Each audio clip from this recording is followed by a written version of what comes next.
الحمد لله رب العالمين والصلاة والسلام على أشرف الأنبياء والمرسلين أما بعد فأعوذ بالله من الشيطان الرجيم من همزه ونفخه ونفثه بسم الله الرحمن الرحيم رب اشرح لي صدري ويسر لي أمري واحلل عقدة من لساني يفقه قولي اللهم انفعنا بما علمتنا وعلمنا ما ينفعنا وزدنا علما فبشر عبادي الذين يستمعون القول فيتبعون أحسنه أولئك الذين هداهم الله وأولئك هم أولو الألباب أعوذ بالله من الشيطان الرجيم بسم الله الرحمن الرحيم إن الذين حقت عليهم كلمة ربك لا يؤمنون. یہ آیت کریمہ ہم نے پڑھ لی تھی کل، لیکن چونکہ اس کا اگلی آیات سے تعلق ہے تو اس کو دوبارہ دہرا لیتے ہیں. ان الذین حقت علیہم کلمۃ ربک لا یؤمنون، بے شک وہ لوگ کہ حق ہو گئی ان پر آپ کے رب کی بات، اے اللہ کے نبی صلی اللہ علیہ وسلم. لا یؤمنون، یہ لوگ ایمان نہیں لائیں گے، کبھی بھی ایمان نہیں لائیں گے. ولو جاءتہم کل آیۃ، اگرچہ آ جائے ان کے پاس ہر قسم کی نشانی بھی. حتی یروا العذاب العلیم، حتیٰ کہ یہ دردناک عذاب کو دیکھ لیں.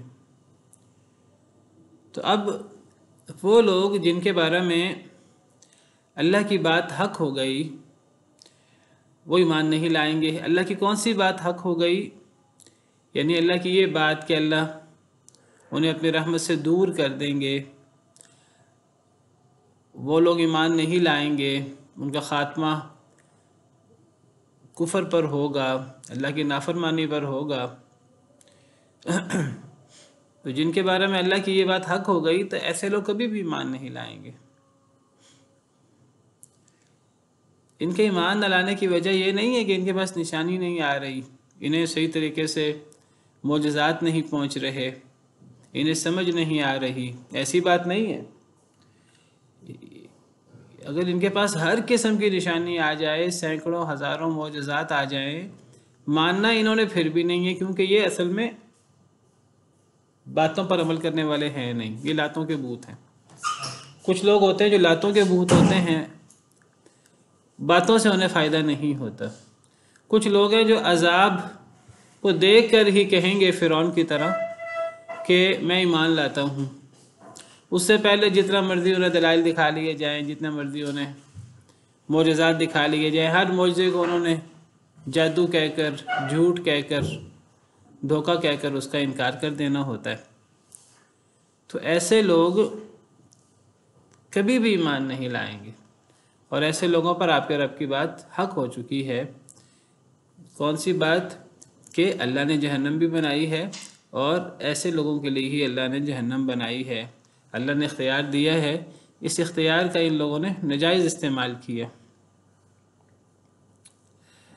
اسی موضوع کو اللہ تعالیٰ آگے بڑھا رہے ہیں. اللہ فرماتے ہیں فَلَوْلَا كَانَتْ قَرْيَةٌ آمَنَتْ فَنَفَعَهَا إِيمَانُهَا إِلَّا قَوْمَ یونس، بس کیوں نہ ہوئی کوئی بستی جو ایمان لاتی، فَنَفَعَهَا إِيمَانُهَا تو نفع دیتا اس کو اس کا ایمان، إِلَّا قَوْمَ یونس سوائے قوم یونس کے. لما آمنوا جب وہ ایمان لائے، کشفنا عنہم عذاب الخزي فی الحیات الدنیا ہم نے کھول دیا ان سے رسوائی کا عذاب دنیا کی زندگی میں، ومتعناہم الی حین اور ہم نے فائدہ دیا انہیں ایک وقت مقررہ تک. فلولا کانت قریۃ کیوں نہیں ہوئی کوئی بستی. لولا یہ ایک کلمہ ہے جس کا مطلب کیوں نہیں. لولا کے بارے میں پہلے بھی بات ہو چکی ہے. لولا کبھی تو یہ لو اور لا دو کلموں کا مجموعہ ہوتا ہے، اور لو کا معنی الگ ہے، لا کا معنی الگ ہے. اگر یہ لو اور لا اصل میں دو کلمے ہوں، لو جمع لا، لو کا مطلب عربی زبان میں ہوتا ہے اگر، اور لا کا مطلب نہیں. تو قرآن کریم میں لو لا اگر نہیں کے معنی میں بھی آتا ہے، لولا لولم. لیکن لولا یہ ایک کلمہ بھی ہے اکٹھا. اکٹھا ایک کلمہ بھی استعمال ہوتا ہے. اگر یہ اکٹھا ایک کلمہ ہو تو اس کا معنی ہوتا ہے کیوں نہیں. کیوں نہیں، ایسا کیوں نہیں ہوا. لولا تستغفرون اللہ لعلکم، تم اللہ سے استغفار کیوں نہیں کرتے. تو لولا یہ اکٹھا ایک کلمہ بھی ہے کیوں نہیں کے معنی میں، اور کبھی یہ لو اور لا کا مجموعہ ہوتا ہے. مثال کے طور پر ہم اس کی بعد مثالیں دیکھ لیتے ہیں قرآن میں. لولا، اب یہ دیکھیے ثم تولیتم من بعد ذلک فلولا فضل اللہ علیکم ورحمتہ لکنتم من الخاسرین. پھر تم پھر گئے اس کے بعد فلولا فضل اللہ. یہاں کیا مطلب ہوگا لولا کا؟ ایک معنی تو یہ ہم کریں اگر نہیں، دو الگ کلمات بنائیں، اور ایک ہم معنی کریں کیوں نہیں. اب دیکھیں کہ یہاں کون سا معنی بہتر بیٹھتا ہے. وعلیکم السلام. جی کون بتائے گا آپ میں سے؟ ثم تولیتم من بعد ذلک جی ہاں، اگر نہ ہوتا فضل اللہ کا، اگر نہ ہوتا اللہ کا فضل تم پر اور اللہ کی رحمت تو تم خسارہ اٹھانے والوں میں سے ہو جاتے. تو یہاں لو الگ ہے، لا الگ ہے. اسی طرح یہ دیکھیے یہ سورہ بقرہ آیت نمبر 118، وقال الذین لا يعلمون لولا یکلمون اللہ.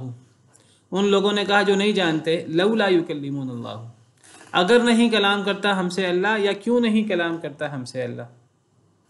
کیوں نہیں استاذ، کیوں نہیں کلام کرتا ہم سے اللہ، یا کیوں نہیں آتی ہمارے پاس کوئی نشانی. یہاں یہ ایک کلمہ ہے. کیسے پتہ لگے گا؟ سیاق و سباق سے. اب لولا ولولا دفع اللہ الناس، اور اگر یہاں یعنی اگر نہ دور کرنا ہوتا اللہ کا لوگوں کو، یا کیوں نہ ہوا دور کرنا اللہ کا لوگوں کو، اگر نہ ہوا دور کرنا اللہ کا لوگوں کو. اب یہاں یہ الگ الگ کلمہ ہے. لولا اخرتنا الی اجل قریب، جو لوگ کہتے تھے کہ جہاد فرض کیوں نہیں ہو رہا، سورہ نساء آیت نمبر 77، اللہ فرماتے ہیں کہ جب جہاد فرض ہوا قتال، تو اب وہ لوگ کہنے لگے ربنا لما کتبت علینا القتال، اے اللہ آپ نے ہمارے اوپر قتال کیوں فرض کر دیا.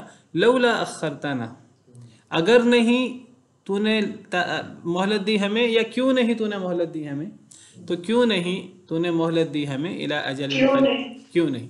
تو قرآن کریم میں آپ کو جگہ جگہ یہ کبھی اگر نہیں کے معنی میں ملے گا، کبھی کیوں نہیں کے معنی میں ملے گا. اور پتہ کیسے لگے گا؟ سیاق و سباق سے.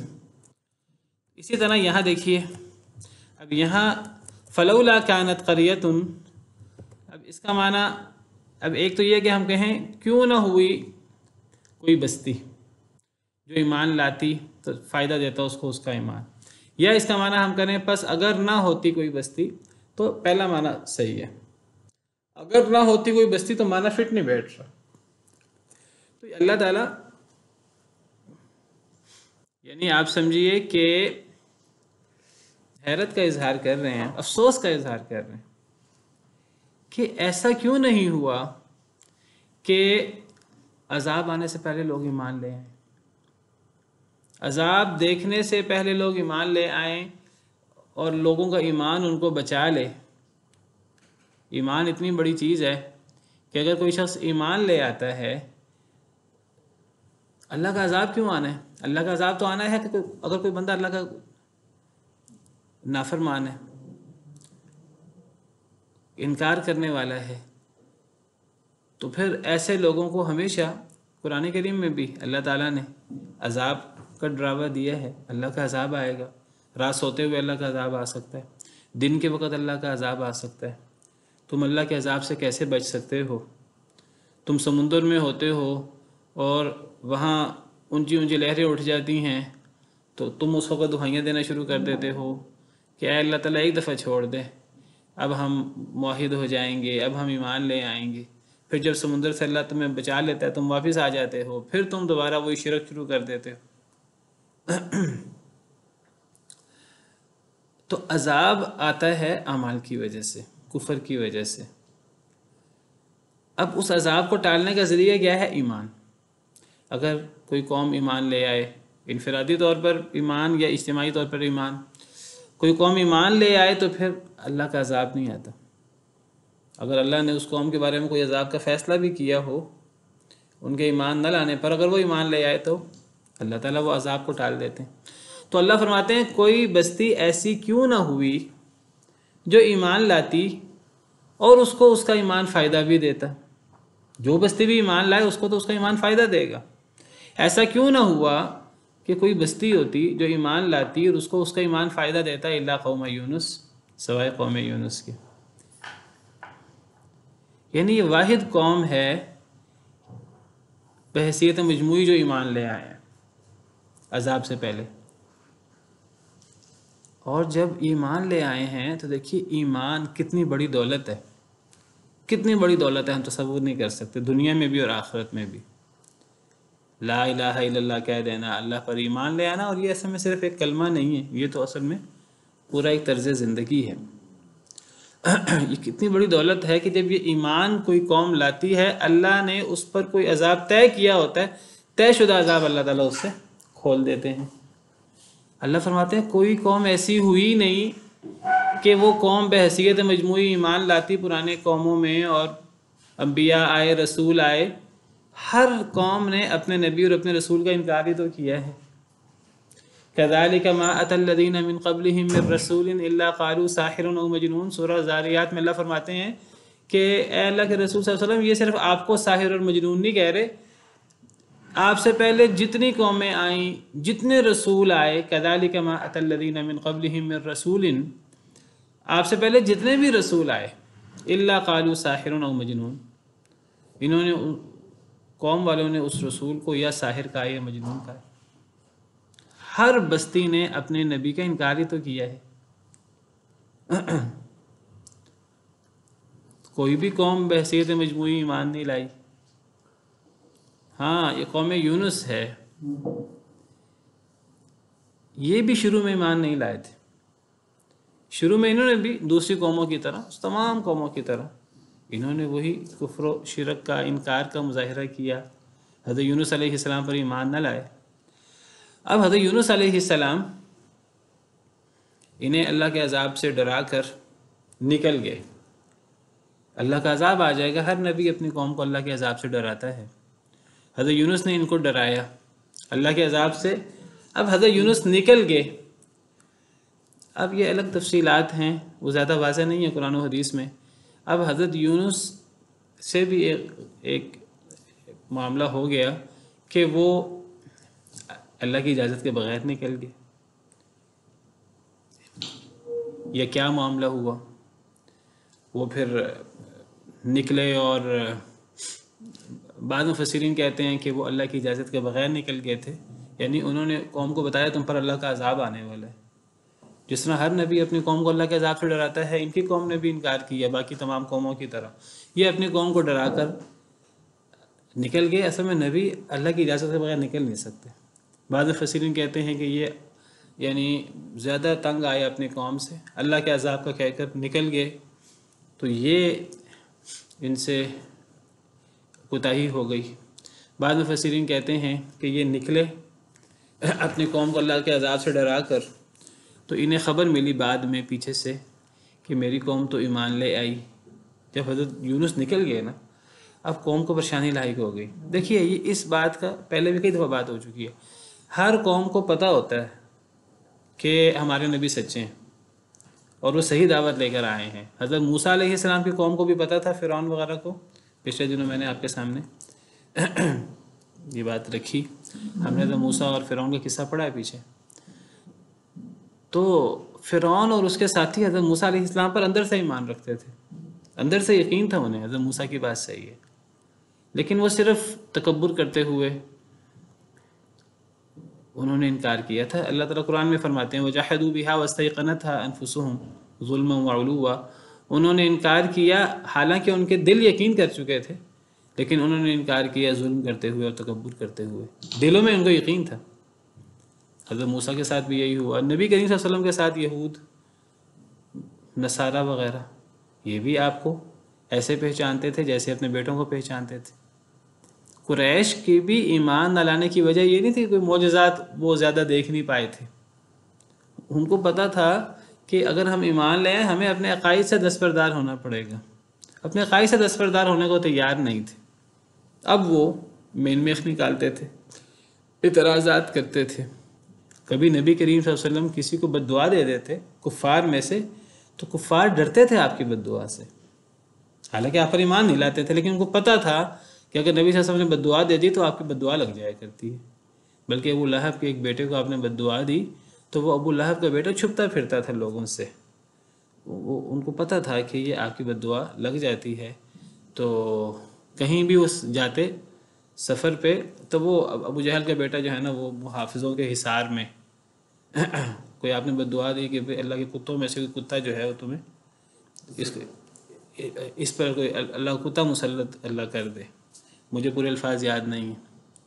تو وہ ہر سفر میں وہ اپنے ساتھ حفاظت کے لیے کوئی لوگ رکھتا تھا، لیکن وہ رات کو سوئے اور کوئی بھیڑیا، کوئی چیتا، کوئی شیر آیا راتوں رات جنگل سے اس کو اٹھا کے لے گیا، جس نے نبی صلی اللہ علیہ وسلم نے بد دعا دی تھی۔ نبی کی موجودگی، اور اس پر بھی کئی دفعہ بات ہو چکی ہے، نیک لوگوں کی موجودگی ہمیشہ قوم کے لیے باعث رحمت ہوتی ہے۔ کافر قوم کے لیے بھی نبی کی موجودگی باعث رحمت ہوتی ہے۔ نبی اکیلا موجود ہو قوم میں عذاب نہیں آیا کرتا۔ اللہ تعالیٰ قرآن میں فرماتے ہیں وَمَا كَانَ اللَّهُ لِيُعَذِّبَهُمْ وَأَنْتَ فِيهِمْ، اللہ ان کو عذاب نہیں دیں گے جب تک آپ ان میں موجود ہیں۔ اے اللہ کے رسول صلی اللہ علیہ وسلم، جب تک آپ ان میں موجود ہیں اللہ انہیں عذاب نہیں دیں گے۔ وَمَا كَانَ اللَّهُ مُعَذِّبَهُمْ وَهُمْ يَسْتَغْفِرُونَ، اللہ انہیں عذاب نہیں دیں گے جب تک استغفار کرنے والے موجود ہیں۔ یہ دنیا اگر قائم دائم ہے، یہ دنیا اصل میں نیک لوگوں اور نیکی کی وجہ سے قائم دائم ہے۔ بلکہ میں کہتا ہوں اللہ نے دنیا بنائی ہی نیک لوگوں کے لیے۔ اللہ کو پتہ تھا کہ یہ انسان اور جن جو ہیں ان میں جب میں اختیار دوں گا تو زیادہ لوگ گناہ گار ہوں گے۔ اللہ نے ان گناہ گاروں کے لیے اصل میں دنیا نہیں بنائی، اصل میں وہ تھوڑے نیک لوگوں کے لیے جن کے بارے میں شیطان نے کہا تھا میں سب کو گمراہ کر دوں گا سوائے آپ کے چنے ہوئے بندوں کے۔ اللہ نے انہیں چنے ہوئے بندوں کے لیے دنیا بنائی ہے۔ اس دنیا کی جتنی نعمتیں ہیں وہ انہی چنے ہوئے بندوں کی بر ہونے منت ہے۔ اس دنیا کا وجود باقی ہے تو وہ اللہ کے نیک بندوں کی وجہ سے باقی ہے۔ جب اس دنیا سے اللہ کے نیک بندے فوت ہو جائیں گے، اٹھ جائیں گے، کوئی اللہ کا نیک بندہ نہیں رہے گا تو دنیا کے باقی رہنے کا جواز بھی ختم ہو جائے گا۔ قرب قیامت ہوا چلے گی اور جو اللہ پر ایمان رکھنے والا ہے اس کی روح قبض کر لے گی، وہ فوت ہو جائے گا۔ اور جب وہ موقع آئے گا تو ایک بھی مسلمان نہیں ہوگا، حدیث میں آتا ہے ایسے لوگوں پر قیامت قائم ہوگی، دنیا کے باقی رہنے کا جواز ختم ہو جائے گا۔ دنیا تو رہے جب کوئی نیک بندہ موجود ہو، کفار کے لیے تو دنیا نہیں ہے۔ حضرت نوح علیہ السلام کو پتہ لگا کہ اب یہ لوگ ایمان نہیں لائیں گے تو حضرت یونس نے کہا پھر ان کے زندہ رہنے کا فائدہ ہے، اللہ سب کو تباہ کر دے، ان کے بچے بھی پھر کافر اور فاسق و فاجر ہی پیدا ہوں گے۔ تو حضرت یونس علیہ السلام نکلے تو قوم کو اندازہ ہو گیا کہ عذاب آ جائے گا، نبی بھی اب نکل گئے ہیں۔ اور آپ دیکھیں جب بھی نبی نکلتے ہیں اپنی قوم سے تو عذاب آتا ہے، تو پیچھے سے قوم ایمان لے آئی۔ اللہ کا کرنا ایسا ہوا، اللہ نے توفیق دے دی، اللہ نے دل کھول دیے ان کے، وہ ایمان لے آئی۔ جب وہ ایمان لے آئی، اب بعض مفسرین کہتے ہیں حضرت یونس کو پتہ لگا کہ میری قوم ایمان لے آئی ہے، لیکن قوم سے ناراض تھے کہ وہ میری موجودگی میں ایمان نہیں لائی، تو پھر وہ واپس آنے کی بجائے پھر آگے چلے گئے۔ بہرحال جو معاملہ بھی حضرت یونس علیہ السلام اللہ کے نیک برگزیدہ نبی تھے جلیل القدر، ان سے یہ معاملہ ہو گیا، کشتی میں سوار ہوئے اور پھر ان کے ساتھ وہ حادثہ پیش آیا کشتی والا، پھر وہ مچھلی کے پیٹ میں گئے اور اللہ نے پھر دعا کی تو اللہ تعالیٰ نے مچھلی کے پیٹ سے انہیں نجات دی، وہ الگ واقعہ ہے۔ تو حضرت یونس علیہ السلام کی قوم وہ واحد قوم ہے کہ یہ سب ایمان لے آئے بحیثیت مجموعی، اور جو اللہ نے عذاب ان کے بارے میں آج سمجھیے ان کے کفر کی وجہ سے ان پر عذاب آنا تھا تو اللہ نے وہ آیا ہوا عذاب ان سے ٹال دیا۔ تو اللہ فرماتے ہیں کہ یونس علیہ السلام کی قوم کے علاوہ کوئی اور قوم ایسی کیوں نہ ہوئی کہ وہ یونس علیہ السلام کی قوم کی طرح ایمان لاتی اور اس کو اس کا ایمان فائدہ دیتا۔ کیوں نہ ہوئی کوئی بستی جو ایمان لاتی بس فائدہ دیتا اس کو اس کا ایمان، سوائے قوم یونس کے، واحد قوم ہے۔ کیا ہوا؟ لما آمنو، جب وہ سب ایمان لے آئے عذاب سے پہلے اختلاف ہو گیا۔ وعلیکم السلام ورحمۃ اللہ۔ جی سر ایک سوال تھا، یونس علیہ السلام کی قوم جو ہے وہ تب ایمان لائی تھی جب ان کو عذاب کے آثار نظر آنا شروع ہوتے تھے کہ اس سے پہلے لے آئی تھی؟ یہ مفسرین میں اختلاف ہے. بعض مفسرین کہتے ہیں کہ عذاب کے آثار دیکھ کر وہ ایمان لائے. بعض مفسرین کہتے ہیں نہیں، عذاب اللہ نے، دیکھیے اللہ تعالیٰ کی تقدیر بڑی عجیب ہے، اللہ کے فیصلے. ہم ناقص ہیں، ہماری عقل ناقص ہے، ہم کئی دفعہ نہیں سمجھ پاتے. اللہ کی کئی تقدیریں ہوتی ہیں. اللہ نے کئی دفعہ کئی چیزیں طے کی ہوتی ہیں.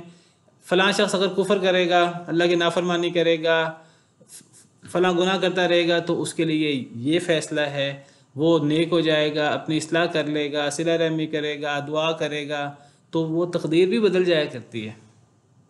ایک تقدیر وہ ہوتی ہے کہ اگر وہ کفر پر اور اپنے نافرمانی پر اصرار کرے تو پھر یہ عذاب ہے، اور ایک تقدیر یہ ہوتی ہے کہ اگر وہ نیک ہو جائے، اپنی اصلاح کر لے، تو پھر وہ پچھلا عذاب ختم ہو کر اب یہ انعام اس کے لیے.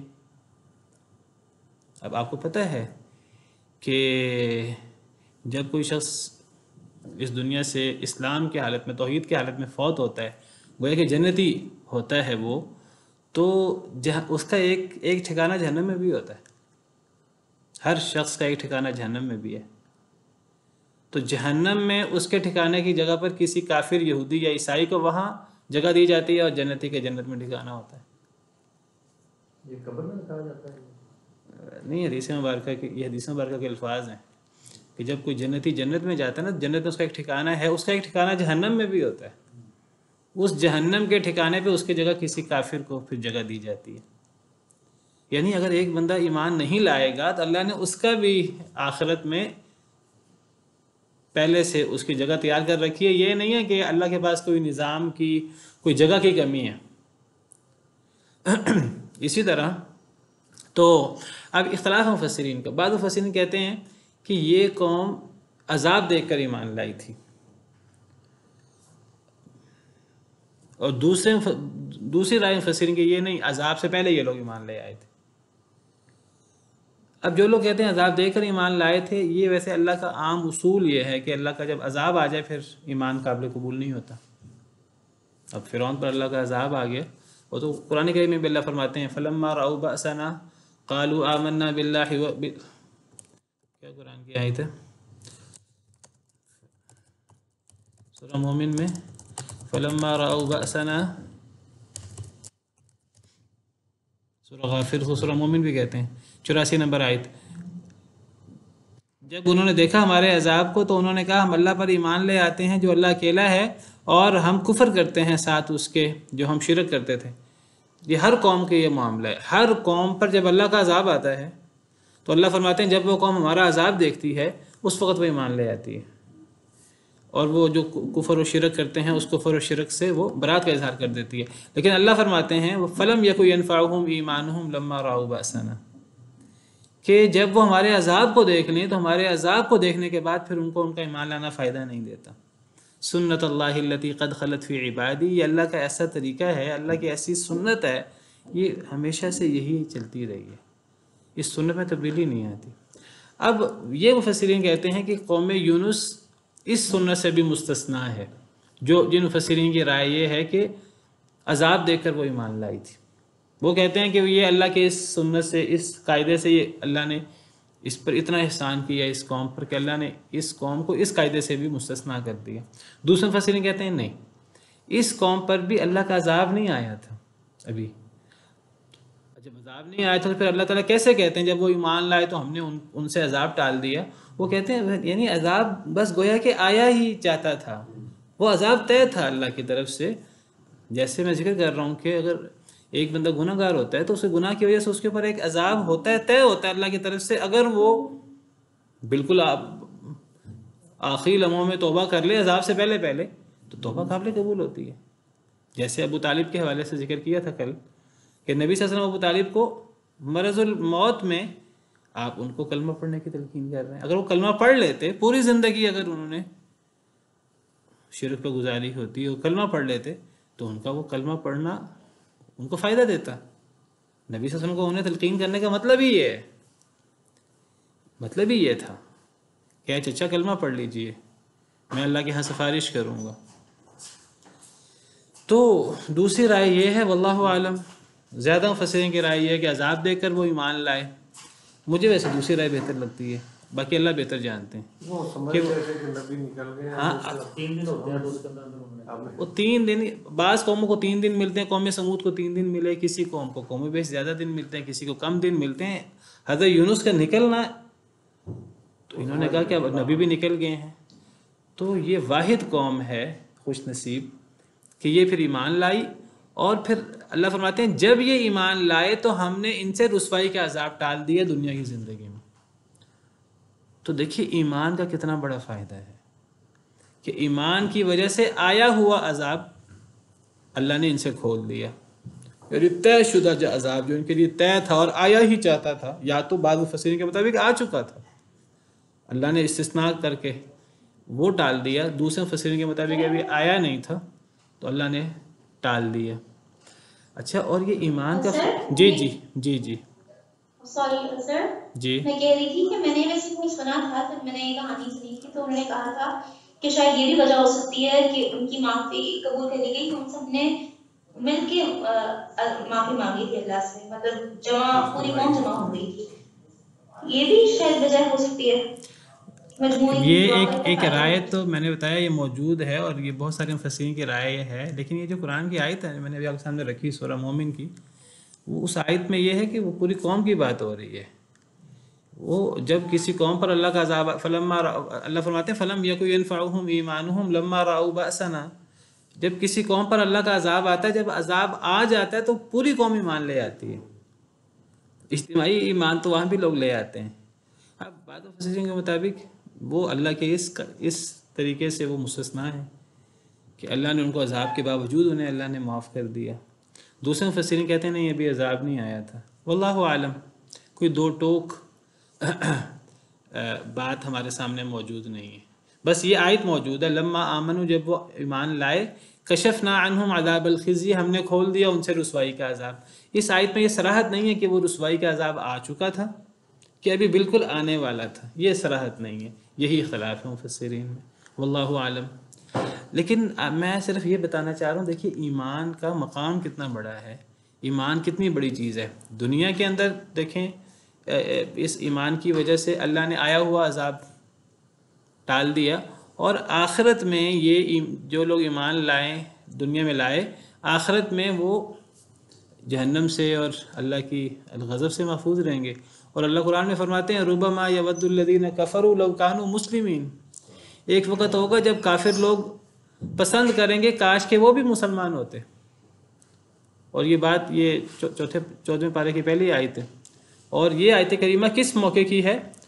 احادیث مبارکہ سے پتہ لگتا ہے کہ کچھ لوگ تو سیدھا جنت میں چلے جائیں گے، اللہ ان کو سیدھا جنت میں بھیج دیں گے. اللہ تعالی ہمیں ایسے لوگوں میں شامل فرمائے. کچھ لوگ جہنم میں سیدھا، اور کچھ ایسے لوگ ہوں گے جو ہوں گے تو مسلمان موحد، لیکن ان کی کمیاں کوتاہیاں ہوں گی تو ایک دفعہ ان کو جہنم میں بھیجا جائے گا. تو پھر جب ان کو ان کے اعمال کی سزا مل جائے گی، جب اللہ چاہیں گے ان کو جہنم سے نکال کر ان کو جنت میں بھیجا جائے گا، تو جہنمی پوچھیں گے ان کو جنت سے کیوں نکالا جا رہا ہے؟ تو بتایا جائے گا کہ یہ اصل میں مومن تھے، موحد تھے، کچھ اپنے گناہوں کی سزا بھگتنے کے لیے جہنم میں آئے تھے. تو اس وقت وہ کافر اور جہنمی کے تمنا کریں گے ربما یود الذین کفروا لو کانوا مسلمین. اس وقت کافر تمنا کریں گے کاش کہ وہ بھی مسلمان ہوتے، کاش کہ وہ بھی اپنے ایمان کی وجہ سے اللہ کی رحمت سے وہ بھی جہنم سے نکل جاتے، جنت میں چلے جاتے. تو یہ ایمان بہت بڑی چیز ہے. یہ دنیا میں بھی انسان کو اللہ کے عذاب سے محفوظ رکھتا ہے، اور آخرت میں بھی جہنم سے اور ان چیزوں سے انسان کو محفوظ رکھتا ہے. تو فرمایا کہ جب وہ ایمان لائے تو ہم نے ان سے رسوائی کا عذاب کھول دیا دنیا کی زندگی میں، اور ہم نے انہیں جگہ دی الہین، ایک وقت مقررہ تک. ہم نے انہیں فائدہ دیا ایک وقت مقررہ تک. اللہ فرماتے ہیں جب وہ ایمان لائے تو ہم نے ان پر رسوائی کا عذاب کھول دیا دنیا کی زندگی میں. یعنی صرف دنیا میں اللہ نے انہیں عذاب سے بچایا ایمان کی وجہ سے، آخرت میں اللہ ان کو عذاب سے نہیں بچائیں گے.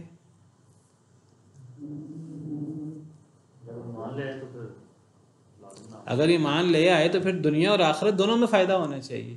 تو اللہ یہ کیوں فرما رہے ہیں کہ جب وہ ایمان لائے تو ہم نے ان سے دنیا کا رسوائی کا عذاب کھول دیا.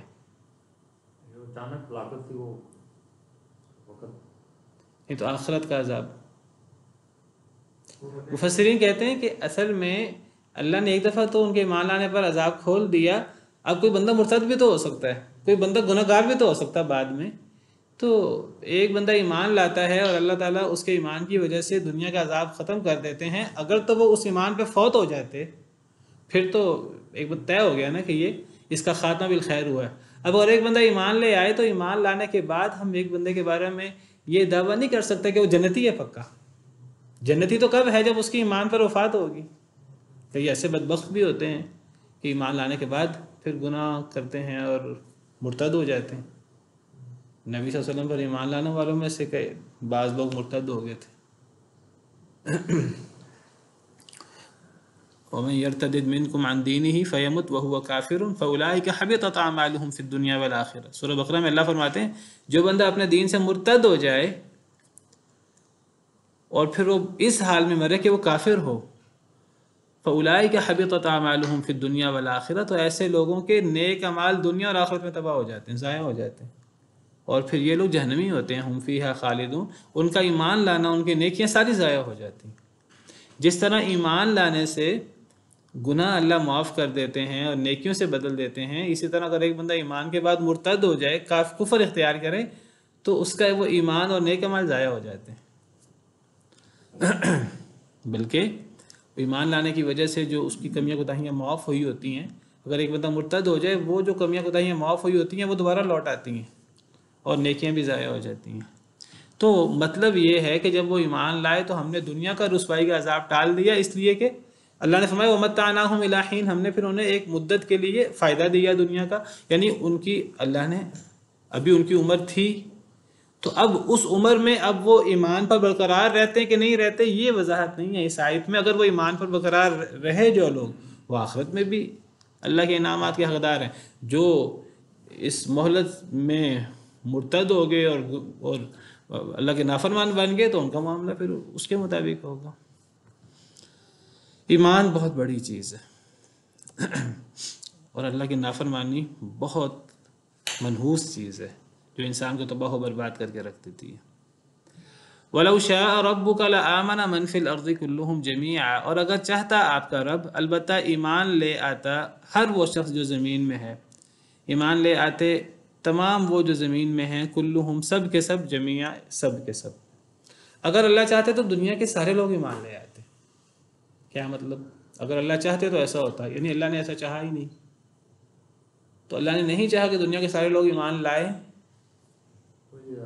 یہ اللہ کا ارادہ کونیہ ہے.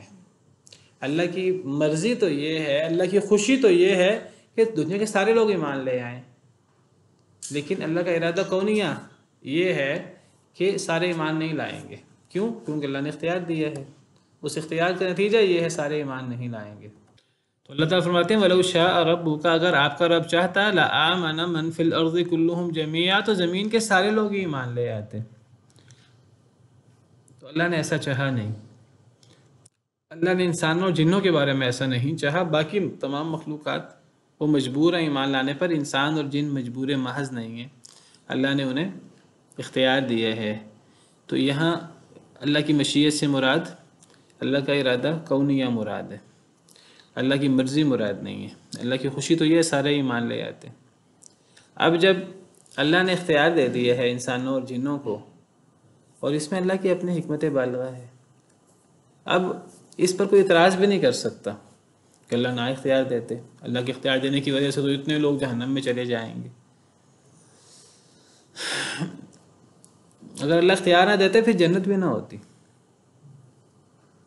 اگر اللہ اختیار نہ دیتے تو جب جہنم نہ ہوتے تو جنت بھی نہ ہوتی، کیونکہ جنت بھی فرشتوں کے لیے نہیں ہے، جانوروں کے لیے، آسمان و زمین کے لیے نہیں ہے. یہ سب اللہ کی اطاعت گزار ہیں، اللہ کی نافرمانی نہیں کر سکتے، لیکن ان کے لیے جنت بھی نہیں ہے، کیونکہ اس میں ان کا کوئی اس معنی میں کمال نہیں ہے، کیونکہ یہ اپنے اختیار سے تو پھر کرتے نہیں ہیں، یہ پابند ہے. فرشتوں کے بارے میں ہے لا یعصون اللہ ما امرہم ویفعلون ما یؤمرون، یہ اللہ کی نافرمانی نہیں کرتے جو اللہ انہیں حکم دے، اور یہ وہ کرتے ہیں جو انہیں حکم دیا جاتا ہے، اس لیے کہ ان کے اندر وہ نافرمانی کا مادہ ہی نہیں ہے. تو ان کے لیے جنت بھی نہیں ہے. حدیث مبارکہ میں آتا ہے کہ فرشتوں نے اللہ سے دعا کی کہ اے اللہ تعالیٰ آپ نے انسانوں کو دنیا کے اندر بھیجا، انسان دنیا کے اندر بڑی عیش و عشرت کرتا ہے، کھاتا پیتا ہے، شادی کرتا ہے اور دنیا کے فائدے اٹھاتا ہے، اے اللہ آپ نے چلو انہیں دنیا دے دی، اے اللہ ہمیں آخرت دے دیں، جنت وغیرہ ہمیں دے دیں، ہم تسبیح کرتے ہیں، ہم یہ کرتے ہیں، ہم وہ کرتے ہیں۔ تو اللہ نے فرمایا نہیں، اللہ نے فرمایا کہ جن کو میں نے کن کہہ کر پیدا کیا ہے میں انہیں اس کے برابر کیسے کر سکتا ہوں جسے میں نے اپنے ہاتھ سے پیدا کیا، یعنی حضرت آدم علیہ السلام، حضرت آدم علیہ السلام کو اللہ نے اپنے ہاتھ سے پیدا کیا۔ تو اللہ فرماتے ہیں کہ آدم اور اس کی اولاد کا جو مقام ہے آخرت میں جنت والا، یہ مقام میں ان فرشتوں کو نہیں دے سکتا کہ جن فرشتوں کو میں نے کن کہہ کر پیدا کیا۔ تو فرشتوں کے لیے جنت نہیں ہے، نہ دیگر مخلوقات کے لیے، جنت انسانوں اور جنوں کے لیے ہے، لیکن جب ان کے لیے یہ اتنا بلند مقام ہے کہ ان کے لیے اللہ نے جنت رکھی ہے تو پھر اللہ نے پھر فائدے کے ساتھ نقصان بھی ہوتا ہے، اور پھر جو لوگ اس ذمہ داری کو صحیح ادا نہیں کرتے پھر ان کے لیے بدترین سزا بھی ہے، اور یہ سزا کسی اور کے لیے نہیں ہے، یہ انسانوں اور جنوں کے لیے ہی ہے۔ سنفرغ لکم ایھا الثقلان، سورہ رحمان میں اللہ فرماتے ہیں اے انسان اور جن ہم عنقریب تم دونوں کے لیے فارغ ہوں گے۔ دو مخلوقات کے لیے اللہ نے قیامت کے دن فیصلے کرنے ہیں، اور قیامت کے دن کا میدان محشر لگنا ہے۔ اگرچہ اس میدان محشر میں صرف انسان اور جن نہیں، دنیا میں دیگر جانوروں نے، دیگر مخلوقات نے بھی جو ایک دوسرے پہ ظلم کیے ہیں وہ فیصلے بھی قیامت کے دن ہوں گے۔ اگر کسی سینگ والی بکری نے بغیر سینگ کے بکری پر زیادتی کی ہوگی، حدیث میں آتا ہے، وہ بھی بدلہ دلوایا جائے گا اسے، یہ بتانے کے لیے اللہ کتنے انصاف کرنے والے ہیں، حالانکہ وہ جانور ہیں، لیکن پھر یہ کام کر کے ان کو مٹی بنا دیا جائے گا۔ لیکن انسان اور جن کا پھر ہمیشہ ہمیش کے لیے ان کے لیے جزا اور سزا ہے۔ یہ اللہ کی اپنی حکمتیں ہیں، اللہ کے فیصلے ہیں، ان فیصلوں پر کوئی اعتراض نہیں کر سکتا۔ تو کوئی اگر یہ کہے کہ سارے ہی مسلمان ہو جاتے تو اس پر پھر اللہ ناراض بھی ہوتے ہیں۔ تو اللہ فرماتے ہیں افانت تکرہ الناس حتی یکونوا مؤمنین، کیا پس آپ لوگوں کو مجبور کریں گے اے اللہ کے رسول، کیا پس تو مجبور کرے گا لوگوں کو کہ وہ مومن ہو جائیں؟ نبی صلی اللہ علیہ وسلم مجبور نہیں کرتے تھے، اصل میں اس میں وہ نبی صلی اللہ علیہ وسلم کا جو ایک جذبہ تھا، جذبہ اصلاح، دشمنوں کے لیے، اپنے جان کے دشمنوں کے لیے جو ہر وقت آپ کو تکلیفیں پہنچانے پر کمر بستہ رہتے تھے، لیکن نبی صلی اللہ علیہ وسلم تو نبی تھے، اور آپ کا تو شدید جذبہ تھا کہ کاش کہ یہ جو میرے دشمن ہیں میرے ساتھ میرے صحابہ سے دشمنی کرتے ہیں، کاش کہ انہیں ایمان کی دولت نصیب ہو جائے، اور کاش کہ یہ اللہ کے اخروی عذاب سے بچ جائیں۔ اصل عذاب تو اخروی عذاب ہے، دنیا اور آخرت کے عذاب سے بچ جائیں۔ اور بعض دفعہ آپ اپنے اس جذبہ میں یہ جذبہ اتنا زیادہ ہو جاتا کہ آپ کہتے کہ یہ ایمان کیوں نہیں لا رہے، یہ معجزہ مانگتے ہیں فلاں معجزہ پورا ہو جائے، معجزہ تو اللہ کے ہاتھ میں ہے۔ کوئی کافر کہتا کہ جی ہم تب ایمان لائیں گے جب مکہ کے پہاڑوں کو سونے کا بنا دیا جائے، کوئی کہتا ہم تب ایمان لائیں گے جب مکہ کی پہاڑی علاقے کو سارا میدانی علاقہ بنا دیا جائے، جتنے منہ اتنی باتیں۔ تو کئی دفعہ نبی کریم صلی اللہ علیہ وسلم کے دل میں خیال آتا کاش ان کی اس مطالبے کو پورا کر کے دیکھ لیا جائے، شاید ان کے مطالبے کو پورا کر دیا جائے تو یہ ایمان لے آئیں۔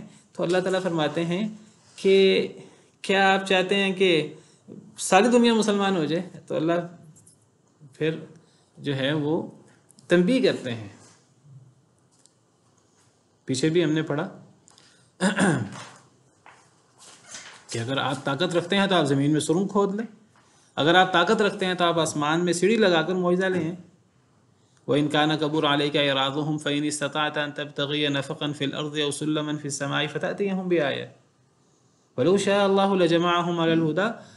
اللہ نے سب کو ہدایتیں دینی، اگر اللہ چاہتا تو اللہ سب کو ہدایت دے دیتے، کہ اللہ اختیار نہ دیتے، لیکن وہ تو اللہ اختیار دے چکے ہیں۔ اب سب ہدایت یافتہ نہیں ہوں گے۔ فَلَا تَكُونَنَّ مِنَ الْجَاهِلِينَ، اب آپ بھی نادانوں والی بات نہ کریں۔ اور یہاں بھی یہی انداز ہے۔ قرآن کریم کی بعض اور آیات میں اللہ تعالیٰ فرماتے ہیں کہ لعلک باخع نفسک الا یکونوا مؤمنین، اے نبی صلی اللہ علیہ وسلم شاید آپ اپنے آپ کو ہلا کر ڈالیں کہ یہ ایمان کیوں نہیں لاتے؟ آپ کا جذبہ اصلاح بہت اچھا ہے، لیکن یہ اتنا نہ بڑھ جائے کہ آپ خود ہی ہلکان ہو جائیں، مرنے کے قریب پہنچ جائیں کہ یہ کافر ایمان کیوں نہیں لا رہے۔ آپ اپنی کوشش کریں، دعوت دیں، آپ کا کام پہنچا دینا ہے، آپ کا کام جبر کرنا نہیں ہے۔ جبرن ایمان قبول ہی نہیں ہوتا۔ تو اللہ فرماتے ہیں افانت تکرہ الناس، کیا پس آپ مجبور کریں گے لوگوں کو حتی یکونوا مؤمنین کے مومن ہو جائیں؟ انکار ہے اس کے اندر۔ ایک اور جگہ اللہ فرماتے ہیں فذکر انما انت مذکر، اے نبی صلی اللہ علیہ وسلم آپ نصیحت کریں، آپ کا کام صرف نصیحت کرنا ہے۔ لست علیہم بمسیطر، آپ ان کے اوپر دروغہ نہیں۔ الا من تولی وکفر، ہاں جو منہ موڑے گا، کفر کرے گا، فیعذبہ اللہ العذاب الاکبر، اللہ خود ہی پھر نمٹ لیں گے، اللہ پھر بڑا عذاب دیں گے دنیا میں بھی اور آخرت میں بھی۔ لیکن جبر کرنا ہمارا کام نہیں، ہمارا کام دعوت دینا ہے۔ نحن اعلم بما یقولون وما انت علیہم بجبار، ہم زیادہ جانتے ہیں جو یہ کہتے ہیں، الٹی سیدھی باتیں جو کرتے ہیں ہمیں پتہ ہے، ہم سے مخفی نہیں ہیں، لیکن آپ ان پر جبر کرنے والے نہیں ہیں۔ فذکر بالقرآن من یخاف وعید، آپ قرآن سے نصیحت کریں اس کو جو میری ڈانٹ سے ڈرے، آپ کا کام نصیحت کرنا ہے۔ تو یہی اللہ کا پیغام نبیوں کے لیے اور نبیوں کے جو ورثاء یا جو دعوت دینے والے ہیں ان کے لیے اللہ کا یہی پیغام ہے کہ دعوت دینے والوں کا کام دعوت دینا ہے۔ ہاں ایک انسان جو ہے وہ اگر کوئی اختیار رکھتا ہے تو وہ سختی بھی کر سکتا ہے دین کے لیے، لیکن جو اختیار رکھے اپنے گھر کے اندر، اگر بچے نماز نہ پڑھیں تو بچوں پر سختی ہو سکتی ہے، کرنی چاہیے، بلکہ حدیث مبارکہ میں آتا ہے 7 سال کی عمر میں بچوں کو نماز پڑھنے کا حکم دو، اور اگر وہ نہ پڑھیں تو 10 سال کی عمر میں انہیں سزا دو، کیونکہ باپ وہ گھر کے اندر وہ سربراہ ہے گھر کا۔ حکومت جو ہے وہ سختی کر سکتی ہے، مسلمان حکومت تو کرنی چاہیے، کر سکتی نہیں، کرنی چاہیے۔ الذین ان مکناہم فی الارض اقاموا الصلاۃ وآتوا الزکاۃ وامروا بالمعروف ونہوا عن المنکر، جنہیں ہم اس دنیا کے اندر مقام عطا کریں، اقتدار عطا کریں، تو ان کی کیا ذمہ داریاں ہیں؟ سب سے پہلے اقامت صلاۃ، نماز قائم کریں، نماز کا نظام بنائیں، زکوٰۃ لیں۔ مطلب کیا ہے؟ جو نماز نہیں پڑھے گا حکومت اس سے پڑھوائے گی، حکومت کے پاس اختیار ہوتا ہے۔ نبی صلی اللہ علیہ وسلم فرماتے ہیں، اور نبی صلی اللہ علیہ وسلم سے بڑھ کر کون رحم، آپ سے بڑھ کر رحیم کون تھا؟ رحمت للعالمین۔ آپ فرماتے ہیں میرا دل کرتا ہے کہ میں اپنی جگہ پر نماز کے لیے کسی اور کو کھڑا کروں، اور جو لوگ گھروں میں نماز پڑھ رہے ہیں، نماز پڑھنے مسجد میں نہیں آ رہے، اگر اس گھروں میں بچے اور عورتیں نہ ہوں تو میرا دل کرتا ہے میں جا کے گھروں کو آگ لگا دوں۔ صحیح حدیث ہے، کیونکہ آپ حکمران بھی تھے۔ آپ نے فرمایا عورتیں اور بچے نہ ہوں تو میں گھروں کو آگ لگا دوں۔ کن لوگوں کے گھروں کو؟ جو گھر میں نماز پڑھتے ہیں، مسجد میں آگے نماز نہیں پڑھتے، جو پڑھتے ہی نہیں ہے وہ، جنہوں نے زکوٰۃ ادا نہیں کی، سیدنا ابوبکر صدیق نے ان سے لڑائی کی، تو یہ حکومت کی ذمہ داری ہے۔ ہاں معاشرے کے اندر علماء کے پاس اختیار نہیں ہے اگر، تو علماء کا کام دعوت دینا ہوتا ہے، ان کا کام زبردستی کرنا نہیں ہوتا۔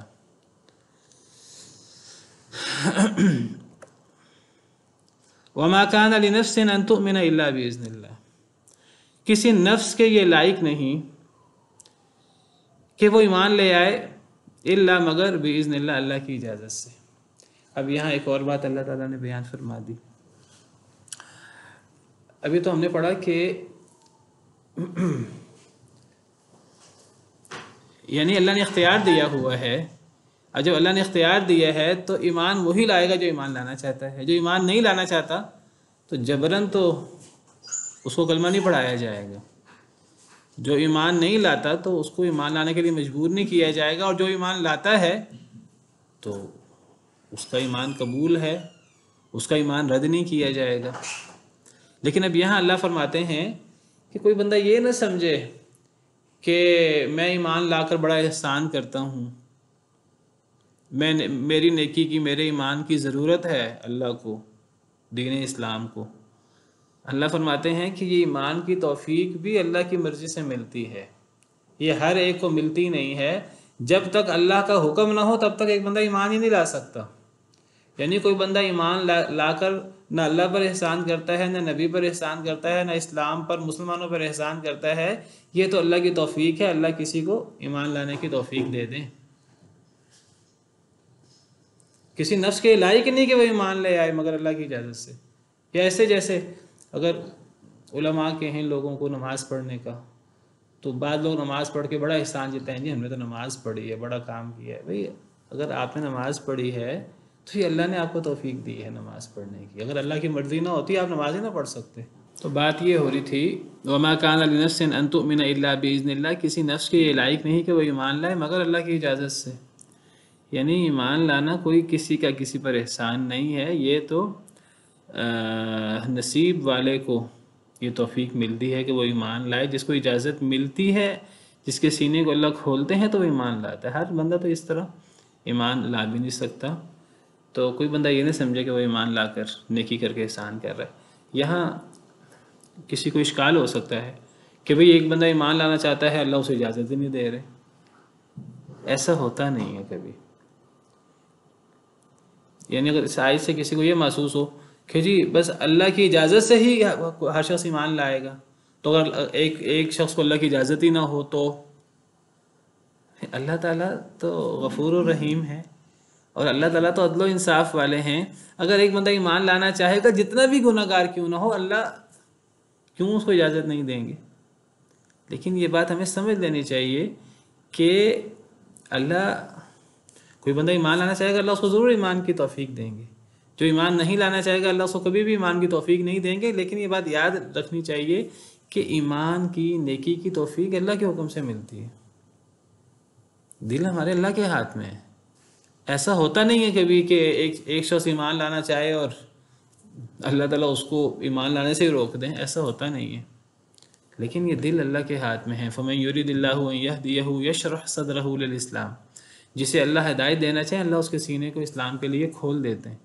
وَمَن يُرِدْ أَن يُضِلَّهُ يَجْعَلْ صَدْرَهُ ضَيِّقًا حَرَجًا، جسے اللہ گمراہ کرنا چاہے اللہ اس کے سینے کو تنگ کر دیتے ہیں. اور یہ جو اللہ کسی کے سینے کو تنگ کرتے ہیں یہ اس کے اعمال کی وجہ سے ہوتا ہے، اس کے اپنے کردار کی وجہ سے ہوتا ہے. تو فرمایا کہ وَيَجْعَلُ الرِّجْسَ عَلَى الَّذِينَ لَا يَعْقِلُونَ، اللہ کر دیتے ہیں نجاست کو، گندگی کو. رجس کہتے ہیں گندگی اور نجاست، غلاظت، ناپاکی. اللہ اور وہ کر دیتا ہے گندگی کو ان لوگوں پر جو عقل نہیں رکھتے. یہاں گندگی سے کیا مراد ہے؟ یہاں گندگی سے مراد کفر، نفاق، بے ایمانی ہے. پیچھے ایمان کی بات ہو رہی ہے. ایمان تو پاکیزہ چیز ہے اور یہ اللہ کی توفیق سے ملتی ہے. یہ کوئی کسی کا اللہ پر احسان نہیں ہے، یہ تو اللہ کا احسان ہے. اللہ نے اسے توفیق دے دی، اجازت دے دی کہ وہ ایمان لے آئے. اور جو ایمان نہیں لاتے تو ایسے لوگوں پر جو کفر اور نفاق اور یہ چیزیں جن کا ہم مشاہدہ بھی کرتے ہیں، تو اللہ کر دیتے ہیں گندگی کو ان لوگوں پر جو عقل نہیں رکھتے. جو عقل نہیں رکھتے تو ایسے لوگوں کے دلوں میں اللہ تعالیٰ کفر، نفاق، انکار، بدعات، خرافات، اللہ ان چیزوں کو ڈال دیتے ہیں.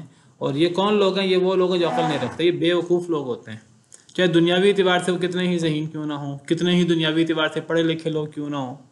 اصل میں یہ بے وقوف لوگ ہیں، یہ بے عقل لوگ ہیں. اور عقل والا کون ہے؟ عقل والا مومن ہے. فَاتَّقُوا اللَّهَ يَا أُولِي الْأَلْبَابِ الَّذِينَ آمَنُوا، اللہ سے ڈر جاؤ اے عقل والو، وہ جو ایمان لائے ہو. حقیقی عقل والا ہوتا ہی ایمان والا ہے. جو ایمان والا نہیں ہے وہ کبھی عقل والا نہیں ہو سکتا، دنیاوی اعتبار سے جتنا وہ دنیاوی طور پہ پڑھا لکھا کیوں نہ ہو جائے. قُلِ انظُرُوا مَاذَا فِي السَّمَاوَاتِ وَالْأَرْضِ، کہہ دیجئے دیکھو جو بھی آسمانوں میں ہے اور زمین میں ہے اس کو دیکھو، اس میں غور کرو. وَمَا تُغْنِ الْآيَاتُ وَالنُّذُرُ عَنْ قَوْمٍ لَا يُؤْمِنُونَ، نہیں فائدہ دیتی نشانیاں اور ڈراوے اس قوم کو جو ایمان نہ لائے. اللہ فرماتے ہیں دنیا کی جو نشانیاں ہیں آسمان و زمین میں، ان میں غور کرو. ان میں غور کرنے سے انسان کو اللہ کی توحید اور اللہ کی عظمت، اللہ کی ربوبیت نظر آتی ہے اور انسان ایمان لے آتا ہے اگر وہ خلوص دل سے غور کرے. لیکن اللہ فرماتے ہیں کہ جس نے ایمان نہیں لانا، جس قوم نے، نہ اس کو کوئی معجزہ فائدہ دیتا ہے، نہ اس کو کوئی ڈراوے فائدے دیتے ہیں.